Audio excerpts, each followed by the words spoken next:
મોરબીના સામાકાંઠા વિસ્તારમાં ઓવરબ્રિજ બનવાનું કામ ચાલી રહ્યું છે અને ત્યાં ગોકળગાયની ગતિએ થતા કામના લીધે ઘણા સમયથી કામ થતું હોય પરંતુ કામમાં પ્રગતિ ન હોય અને ઠેર ઠેર કામ દરમિયાન ખાડા કરવામાં આવેલા હોવાના કારણે હાલ વરસાદના પગલે લોકો પારાવાર મુશ્કેલી ભોગવી જ રહ્યા હતા। દરમિયાનમાં ત્યાં મોટી કપચી રોડ ઉપર નાખવામાં આવી હોવાનું ધ્યાનમાં આવ્યું છે, જેને લઈને વાહન ચાલકોની મુશ્કેલીમાં ઘટાડો થવાના બદલે વધારો થયો હોય તેવું જોવા મળી રહ્યું છે। મોરબીના નટરાજ ફાટકની ઉપર ઓવરબ્રિજ બનાવવાનું કામ છેલ્લા ઘણા સમયથી દેવાઈ ગયું છે। જોકે આ કામ ખૂબ જ ગોકળગાયની ગતિએ થતું હોય અનેક જગ્યાએ લોકોને ટ્રાફિકના પ્રશ્નો થાય છે। તેવામાં મોરબીના સામાકાંઠા વિસ્તારમાં મહારાણા પ્રતાપ સર્કલ પાસે જે સર્વિસ રોડ બનાવવામાં આવ્યો છે ત્યાં પાણી ભરાવાની સમસ્યા છે। તે રીતે જ બાજુમાં જે અન્ય જગ્યાએ ખાડા કરવામાં આવેલા છે અને એ ખાડા થઈ જવાના લીધે ત્યાં હાલ કપચી નાખવામાં આવી છે અને મોટા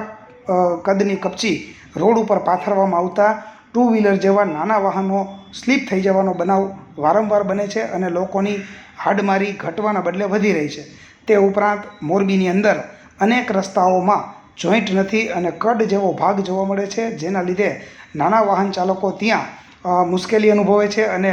વાહન સ્લીપ થવાની સાથે લોકોને ઈજાઓ થવા જેવી સમસ્યાઓ સામે આવી રહી છે। તે રીતે જ મોરબીના હળવદ રોડ ઉપર ઘૂંટુ ગામની પાસે જે બે રોડ વચ્ચે કામ કરવામાં આવ્યું છે અને જે ગટરનો પ્રશ્ન છે એ વરસાદી પાણીના ગટર માટે જે આંદોલન પણ કરવામાં આવ્યું હતું, સ્થાનિકો દ્વારા ખરાબ કામ થાય છે તેવી ફરિયાદ કરવામાં આવી હતી, છતાં પણ એક વિડીયો વાયરલ થયો છે જેમાં બે રોડની વચ્ચે સર્વિસ રોડ અને મેઇન રોડની વચ્ચે જે વરસાદી પાણીનું નાલું બનાવવામાં આવેલું છે અને તેને ઢાંકીમાં આવ્યું છે, તેના ઉપર જે સીસી કરવામાં આવ્યું છે તે તૂટી ગયેલી હાલતમાં જોવા મળી રહ્યું છે અને તેને લઈને સ્થાનિક દ્વારા એક વિડીયો બનાવવામાં આવ્યો છે જે પણ હાલ સોશિયલ મીડિયામાં વાયરલ થયો છે। અહીંયા નથી વાહન હાલતું નહીં કાંઈ,